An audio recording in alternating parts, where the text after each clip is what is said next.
नमस्कार, मैं हूं श्यामगिरी। आप देख रहे हैं हमारा चैनल मुद्दा भारत का यानी मुद्दा आपका। आज हम चर्चा करेंगे पुणे एक्सप्रेस हाईवे पे, जहां पर शिव संग्राम के अध्यक्ष और पूर्व विधायक की अभी अकस्मात एक्सीडेंट में मौत हुई है। इस घटना के बाद से जो है वहाँ के सर्वे भी आ गए हैं, कुछ आंकड़े भी आए हैं हमारे पास, जिसमें 4 महीने में 5000 से अधिक लोगों की जानें गई हैं। तो ये है जो एक्सप्रेस हाईवे है, कहीं मौत का सफ़र लोगों का ना हो जाए वहाँ पर। इससे काफ़ी लोगों में चिंता है और लोगों में काफ़ी घबराहट भी है कि आखिर में एक्सप्रेस हाईवे पर एक्सीडेंट तो होती है, लेकिन उनको बचाया क्यों नहीं जा सकता। इसी पर चर्चा करेंगे हमारे सहयोगी अनिल थत्ते जी से कि आखिर में जो इतनी बड़ी एक्सप्रेस हाईवे पे इतने बड़े अमाउंट के टोल नाका भी लगे हैं, इसके बावजूद भी लोगों को जो एक्सीडेंट के बाद सुविधा नहीं मिलती है, जो जाने जा रही हैं, आखिर में इसमें सर बड़ी चिंता करने की विषय है। बहुत आप क्या कहेंगे? इसमें मेरे ख्याल से मेरा अनुभव मुंबई पुणे एक्सप्रेस हाईवे का ज़बरदस्त है जी। क्योंकि मेरा एक घर पुणे में है और मेरी बीबी जो है वो हेल्थ रीजन्स के कारण पुणे में रहती है पिछले 12 साल से। तो ऑलमोस्ट हर हफ्ते मैं पुणे जाता हूँ और एक्सप्रेस हाईवे से ही जाता हूँ। तो हर बार जाते समय कहीं ना कहीं कार एक्सीडेंट, बस एक्सीडेंट, ट्रक एक्सीडेंट दिखाई देते ही है जी। और ऐसा दिल में एक ये आता है, दहशत आती है कि भाई पहुँचेंगे नहीं पहुँचेंगे। अभी ऐसा हो गया है कि ये दहशत पूरे हमारे फैमिली में इतनी है, क्योंकि मैं कभी कभी कितना भी हम लोग जल्दी निकलने की कोशिश करते तो रात होती ही जाती है। आते समय बाद में भीड़ होगी करके जल्दी निकला जाता है। तो अभी तो हम बगैर वो लाइव लोकेशन मैप लगाने के बगैर हम जाते ही नहीं। मगर जैसे मैं उनको मैसेज भेजता हूँ कि मैं बम्बई से निकला हूँ, तो वो लाइव लोकेशन यहाँ पे मेरी बीबी पुणे से आपको ट्रैक करती हूँ, बेटी अमेरिका से ट्रैक करती रहती है। वो उसके ऊपर लगा के रखती है जब तक मैं पहुँचता नहीं। मतलब इतनी दहशत है, लोगों में घबराहट है। और मैं भी पहले ऐसा होता था कि मैं सो जाता था जी। मगर अभी जैसे एक्सीडेंट देखता हूँ तो मगर समझ में नहीं आता कि कहाँ बैठे। एक्सीडेंट भी ऐसे होते हैं। अभी पहले मैं आगे बैठता था तो देखा कि बहुत सारे एक्सीडेंट में आगे का सीट क्रश हो गया, तो फिर मैं पीछे बैठने लगा। तो बाद में अभी देख रहा हूँ कि पीछे की सीट के भी लोग जो है जिसकी मौत आई है वो जा ही रहा है। तो ऐसा कोई एक सीट जगह फलानी जगह आप बैठेंगे करके बचेंगे, सेफ हो करके बोल नहीं, ऐसा नहीं बोल सकते। और खाली एक हम लोग कर सकते कि भाई वो जो सीट बेल्ट है वो पीछे भी बैठे तो भी लगाना है। क्योंकि मैंने देखा है कि मैं सर 2 बार कार एक्सीडेंट हाईवे पे। एक बार ऐसा हो गया कि जैसे वो अमृतांजन ब्रिज करके पहले था, वो अमृतान ब्रिज के यहाँ पहले बहुत बड़ा टर्न है। तो मैं जा रहा था, टूरिस्ट टैक्सी थी मेरी। तो जैसे ही उसने टर्न लिया तो थोड़ा सा बारिश की वजह से ये था, पूरी गाड़ी उल्टी हो गई, ऐसी एकदम पूना टर्टल, और ऐसे घिसरते हुए थोड़ी सी आगे गई। अब जैसे वो उल्टी मैं समझा हो गया, मगर ऐसा हुआ कि मैं सबके लिए बता रहा हूँ कि आपको भी ये करना चाहिए कि मैंने बेल्ट लगाया हुआ था और उसकी वजह से मैं ऐसा टर्टल होने के बावजूद गाड़ी में बचा रहा, जबकि दरवाज़ा खुल गया। कई बार हम देखते हैं कि चिपके रहे, दरवाज़ा खुल जाता है और लोग बाहर फेंक जाते हैं, उनके ऊपर गाड़ी आती है। मैं सीट के बेल्ट की वजह से वहीं पकड़ा रहा और मैंने तुरंत आगे का भी पकड़ लिया और बच गया। कैसे भी हम 4 लोग थे, चारों के चारों बच गए। मैं और मिसेस दोनों एक ही गाड़ी में थे उधर। तो मैं तो सरकार से ये भी कहूँगा कि जो लग्जरी बसेस होती है उसमें भी हवाई जहाज़ की तरह बेल्ट लगा सकते सर, लेकिन अवेलेबिलिटी है ही नहीं है अपने यहाँ। तो मेरे ख्याल से अभी बड़ी लग्जरी बस में शायद ये होता होगा, तो मालूम नहीं मुझे। क्या करेंगे, ये रोकेंगे? ये कैसे आ गए? अभी यही होता है कि वापस आएगा। क्या आने दो, चलो आप कट करके जोड़ेंगे। हाँ, तो शायद बड़ी लग्जरी बस में ये होगा भी, मालूम नहीं मुझे। तो सर ऐसा है कि कुछ ऑब्जर्वेशंस मैं मेरे खुद के अनुभव से करना चाहूँगा। एक तो सर पहले तो सुसाट मतलब 150 की स्पीड से ही गाड़ियाँ जाती थी। अब उन्होंने जो कैमरे लगाए हैं और बाद में क्या होता है वो टोल नाका पर कर लेते हैं, बोलते हैं कि आप इतने फास्ट आए गाड़ी, उसका पहले टोल नाका से दूसरा टोल नाका तक टाइमिंग है उसका पहले वो कैलकुलेट करते थे, मगर उसमें प्रॉब्लम उनका पुलिस ने ही मुझे बताया। बात ऐसी होगी कि पहले टोल नाका पे के समझो 12 बजे का टाइमिंग है, तो उस हिसाब से पहुंचने का जो टाइम है उसमें वो फूड कोर्ट हो गए, तो लोग क्या हो गया कि फूड कोर्ट में जाते हैं, तो टाइम फूड कोर्ट में जो आधा घंटा पौना घंटा उनका जाता है, तो वो टाइम के हिसाब से गलत होना शुरू हो गया। मतलब पहले पकड़ते थे कि भाई आप इतने में कैसे पहुँचे, तो फूड कोर्ट की वजह से वो टाइमिंग का निकल गया। फिर अभी कैमरे लगाए उन्होंने, और मैंने जहाँ तक देखा है कि ना सर, हाईवे पे जब ज़्यादा भीड़ नहीं होती है तो लोगों को मोह होता है ज़ोर से जाने का। उसमें दो चीज़ें हैं कि ट्रक वाले हैं ना, उनकी गलती बहुत ज़्यादा होती है।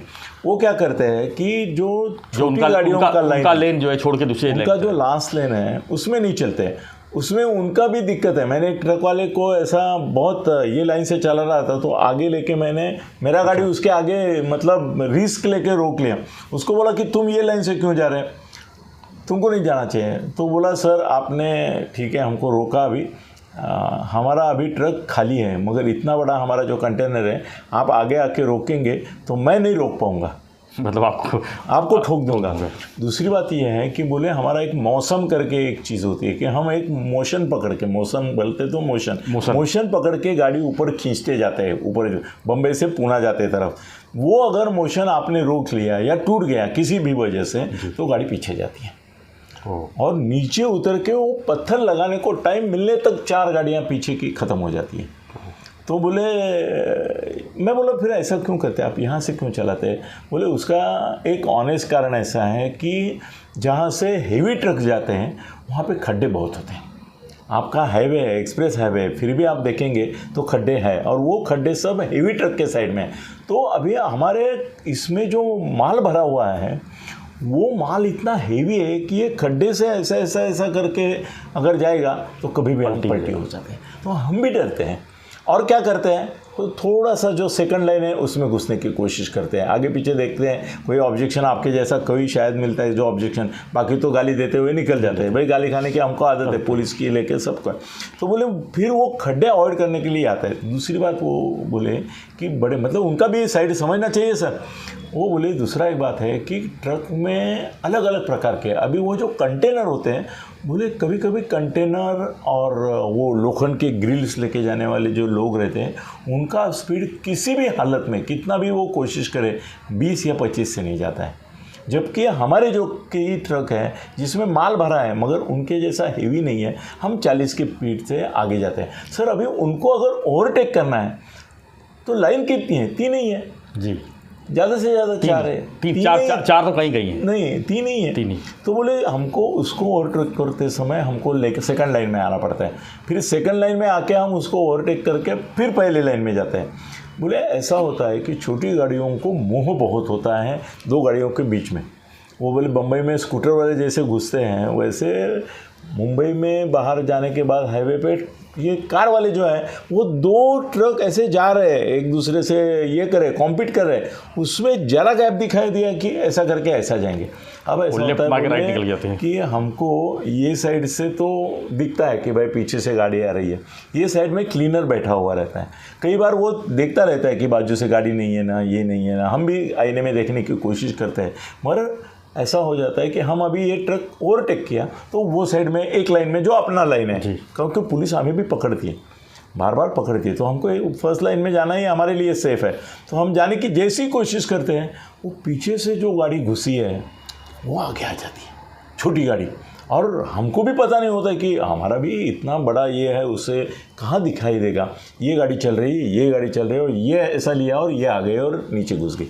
बोले ज़्यादातर अपघात जो होते हैं जब हम ओवरटेक करते हैं और उसमें गाड़ी घुस जाती है, या हम ओवरटेक करने के बाद लाइन फर्स्ट में जाना कोशिश करते हैं, तब अपघात होते हैं।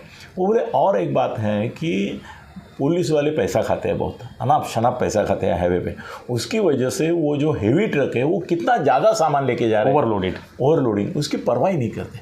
खाली उनका हाथ आप देखो हाईवे पे कई जगह आपको पुलिस दिखाएगी, आपको लगेगा वो डिसिप्लिन करने के लिए, नहीं, उनका हाथ ऐसा रहता है मतलब जाते जाते वो हम लोगों को भी मालूम हो गया। अभी बम्बई एक्सप्रेस हाईवे में यहाँ से हम निकले और ओवरलोड करके निकले, तो ओवरलोड का चार्ज ऐसा होता है कि हम 500 का नोट पहले नाके के बाद जो पुलिस खड़ी रहती है, जाते जाते ऐसा वो इतना अभी रूटीन हो गया है कि ऐसा करके देना ही है उनको, और वो भी खड़े रहते हैं, उनको भी लज्जा नहीं होती। इतनी गाड़ियाँ जाते हैं उसमें, आपके जैसे पत्रकार होते हैं, कभी कभी मंत्री होते हैं, नेता आमदार खासदार, वो भी देखते हैं कि ये पैसा ले रहे हैं, और उनको भी अभी क्या करेंगे, कितना रोकेंगे, किस किस को। थोड़ा आगे जाएंगे फिर घाट में ऐसा घूमता है, वहाँ पे भी एक चौकी है, वहाँ भी वो देखते रहते हैं ये कहाँ से आ रहा है, क्या आ रहा है।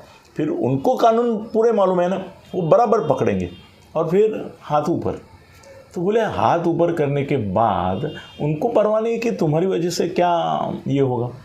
फिर इस तरह से वो करप्शन, वो बोले एक काम आप करो, आप न इसका वीडियो निकालो, बम्बई पुणे आप जाते हैं ना हमेशा, कि कहाँ पे पुलिस वाले पैसे खाते हैं। आपको ध्यान में आएगा कि वो ऐसी जगह खड़ा होते हैं कि जहाँ पे एक्सीडेंट होने की संभावना ज़्यादा होती है। कई बार तो सर ऐसा होता है कि वो इस तरह से ट्रक हमारा जा रहा है, उसका एक स्पीड है सर, वो इतना पैसा खाने के लालच में बीच में ऑलमोस्ट आ जाते हैं कि ट्रक रोकते रोकते, मतलब कई बार जो पुलिस के एक्सीडेंट होते हैं इसी वजह से, जिसमें आप लोग बोलते हैं कि पुलिस के ऊपर गाड़ी डाला, सर वो पैसा खाने के लिए अपनी जान तक धोखे में डालते हैं, इसके लिए वो होता है। दूसरी एक बात उन्होंने कही कि इसका मेंटेनेंस ट्रक्स का, वो भी पुलिस के दायरे में आता है। पासिंग होती है पर पासिंग में पैसा खाते हैं, इसलिए ट्रक का जो मेंटेनेंस है वो मालिक नहीं करते। हमारी भी ज़िंदगी इसमें धोखे में रहती है सर। वो अमृतान ब्रिज जो है, वहाँ से मैंने खुद कम से कम 50 बार देखा हो कि अभी वो बदली हो गया, अमृतान ब्रिज भी तोड़ दिया और रास्ता भी बड़ा किया। नहीं तो जैसे टर्न लेती थी गाड़ी बड़ी और उसका ये टूट जाता था और नीचे गिरती। कई बार 50 बार मैंने देखा अमृतन ब्रिज के बाद, और फिर सब सत्यानाश। तो मेंटेनेंस करने के लिए भी कानून है, मगर वो मेंटेनेंस नहीं देखते। गाड़ी के अंदर कुछ गड़बड़ी है वो नहीं देखते, टायर कितने साल में बदलने चाहिए, क्या क्या होता है वो नहीं करते, फिटनेस नहीं होता है। दूसरी बात वो है कि अभी ऐसा हो गया है, वो बात भी समझना चाहिए सर, ट्रक वालों की बाजू समझो। वो बोलो कि अभी वो सबको GPS लगाया हुआ है, तो हम कितने टाइम में कहाँ पे हैं ये हमारे मालिक को दिखाई देता है। तो हम बीच में पहले क्या करते थे कि थोड़ा फास्ट चलाते थे और ट्रक रोक देते थे और फिर आराम करते थे। अब ऐसा हो गया है कि वो हमको पैसे का संबंध सीधा उन्होंने लिखा है कि आप जितना फास्ट होके चलाओगे, जितना जल्दी आओगे, उतना आपको पैसा ज़्यादा मिलेगा। अब उसकी लालच में भी हमारे ट्रक वाले जो हैं वो सुसाट जाते हैं कि भाई मैं अगर 1 घंटा पहले पहुंचूंगा तो 1000 रुपये मिलेगा, उनका भी भारी रेट रहता है। तो बोले वो एक बात है भ्रष्टाचार के बाद मेंटेनेंस। और ये दूसरी बात, छोटी गाड़ियों के बारे में ऐसा मैं देखूंगा सर कि कई बार ऐसा होता है कि ये ज़्यादा करके सैटरडे संडे को सर जो निकलते हैं लोनावाड़ा के लिए या खंडरा के लिए, सब वो ना गाड़ी में ही पीना शुरू कर देते हैं। अरे बाप, हाँ मैंने कई बार देखा है सर, बाहर से आपको थम्स अप का बॉटल दिखता है, कई बार तो साले निर्लज रहते हैं, वो सब बियर से लेकर सब कुछ खुल्लम खुल्ला, उनको एक ऐसा ताव आता है कि भाई हम देखो गाड़ी में जाते हैं, पिकनिक के लिए निकले हैं तो पीना ही है, तो आरडा करते तो जाएंगे ही, मगर पीते हुए। सर एक ऐसा बोलना नहीं चाहिए, मगर ये पिकनिक के ऊपर या ये जलप्रपात जो होते हैं वहाँ पे तो स्पॉट्स पे लोग मरते हैं, वाटरफॉल में या समुंदर में भी सर, जो बह जाते हैं, मर जाते हैं, अंदर बिना किसी की सुने अंदर जाते हैं, वो गार्ड बोलता रहता है मत जाओ सर, उसमें से 90% लोग पी रहे थे, 10% फैमिली वाले रहते हैं बेचारे, वो कभी कभी गलती से शिकार बन जाते हैं, पर वो इतना पिए रहते सर, उनको शुद्ध नहीं रहती है। मैंने एक बार वो अपना मड आइलैंड पे मैं गया था, तो देखा कि वो इतना बेहोश था कि उसको वो लहर अंदर खींच रही थी, वो बाहर नहीं आ पा रहा था। लोगों ने जाके उसको बाहर खींचने की कोशिश की, मगर तब तक लाट इतनी बड़ी आ गई कि वो बह गया। तो ये दारू सर कैसे है ना कि पहले मुंबई में भी हम लोग जाते थे तो वो सुंघाते थे कि भाई दारू पिया है कि नहीं। अब कोरोना के बाद ऐसा कि वो बंद हो गया सर, तो दारू के ऊपर अभी कोई कंट्रोल नहीं। तो कितने लोग दारू पी के, ट्रक वाले का कैसा है ना, ट्रक वालों ने तो मुझे एक बार सीधा बोल दिया, सर हम 12-12, 16-16 घंटे ये बड़े ट्रक चलाते हैं, हम अगर दारू नहीं पियेंगे तो चला नहीं पाएंगे।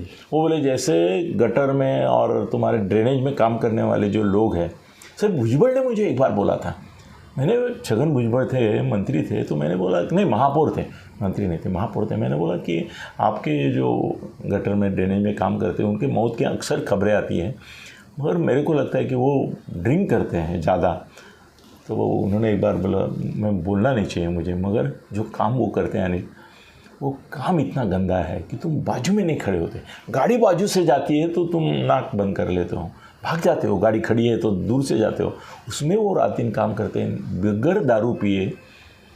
शायद कोई ये गंदा काम कर सकेगा, उनको क्या हम दोष देंगे। वैसे ही ट्रक ड्राइवर का हो गया है, मगर इनका नहीं ना, कार ड्राइवर का नहीं है ना ऐसा, वो तो शौक से पीते हैं और शौक से ये। सर अब इसमें थोड़ा सा लंबा चला गया, मैं ये पूछना चाहूँगा सर, एक्सीडेंट तो होगा, चलो वो हो रहा है, लेकिन सर जो उसके बाद एक्सीडेंट के बाद जो 1 घंटा जो गोल्डन पीरियड होता है उसमें बचाया जा सकता है, तो इतने बड़े एक्सप्रेस हाईवे पर इतनी बड़ी सुविधा क्यों नहीं है कि जो एक्सीडेंट का जो विक्टिम है उसको तुरंत हॉस्पिटल पहुंचाया जाए, जल्दी से उसको ट्रीटमेंट दिया जाए, या तुरंत एम्बुलेंस में भी उसका उपचार शुरू किया जाए। सर इस तरह की व्यवस्था क्यों नहीं आप हो बोल पा रहे रही? सही है, मैं अभी मुंबई पुणे हाईवे का रेगुलर ट्रैवलर हूँ करके बता सकता हूँ सर। इनकी सब एम्बुलेंस ये वो सब जहाँ पे वो टोल कलेक्ट करते हैं 1 और 2 जी, वहीं पे रहती है बस भाई, मतलब वो बुलाने की राह देखते रहते हैं। मेरा तो मानना ऐसा है कि बीच बीच में उनका एक पेट्रोलिंग कार्स होनी चाहिए, है उनके पास, IRB के पास भी ऐसी पेट्रोलिंग कार है, मगर वो कभी भी मैंने एक लोनावाड़ा के पास खड़ी रही दिखती है, बस, बाकी बीच में नहीं। मेरे को लगता है कि अभी अगर ये 50 मील का पूरा फासला है तो हर 10 किलोमीटर के बाद एक पेट्रोलिंग कार होनी चाहिए, हर 10 किलोमीटर के बाद एक एम्बुलेंस भी होनी चाहिए, और एक कोई ऐसा ये होना चाहिए कि भाई उनको भी एक ड्रोन या ऐसा कुछ रखना चाहिए कि वो घूमता रहेगा हाईवे पे, और किधर कुछ है, ट्रैफिक जैम हुआ है, किधर हो रहा है, जगह जगह कैमरे लगे हुए, कैमरे का अगर मॉनिटरिंग भी करें, जहाँ एक्सीडेंट हुआ वो बिना बुलाए पहुँच सकते हैं, ये व्यवस्था हो सकती है। बिल्कुल बिल्कुल बिल्कुल, आपने बहुत बड़ा पॉइंट निकाला कि आपके पास अगर क्लोज सर्किट टीवी है तो आप देखो ना उसमें, हाँ, गाड़ी टकरा गई तो बिना बुलाने की जरूरत ही नहीं उसमें। हाँ, अभी ये अपने इनकी टक्कर हो गई तो उनको दिखाई देना चाहिए उसमें, बिल्कुल, कि भाई ऐसी टक्कर हुई है और उनको जाना चाहिए था। टक्कर होते ही तो पूरा ट्रैफिक जाम हो जाता है, तो तुरंत मालूम पड़ना चाहिए। तो मेरे को लगता है कि ये टोल कलेक्ट करने में जितना उनको ये है इंटरेस्ट, उतना लोगों का ख्याल करने में नहीं है। इसके लिए परिवहन मंत्री, गृह मंत्री, पुलिस, ट्रैफिक, ये दोनों का प्रशासनिक अधिकारियों को एक साथ उनको, और मेरे को लगता है कि वहाँ पे पुलिस संख्या बल भी बहुत कम है सर, ऐसे वे दिखते नहीं है ज़्यादा, एक 2-4 दिखते हैं। मेरे को लगता है एक हर 1 किलोमीटर के बाद एक पुलिस होना चाहिए, ऐसा मंत्री जैसा मत खड़ा करो, मगर थोड़ा कुछ ये होना चाहिए, नहीं तो हादसे होते रहेंगे। और उससे बुरी बात ये है, हादसा तो कोई नहीं रोक पाएगा, हादसा नहीं रोक पाएगा, मगर कम से कम जान तुरंत एम्बुलेंस, तुरंत हॉस्पिटल।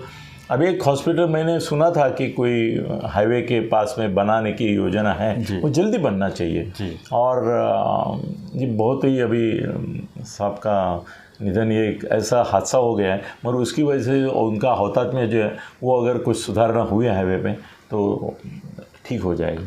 धन्यवाद तख्ता जी।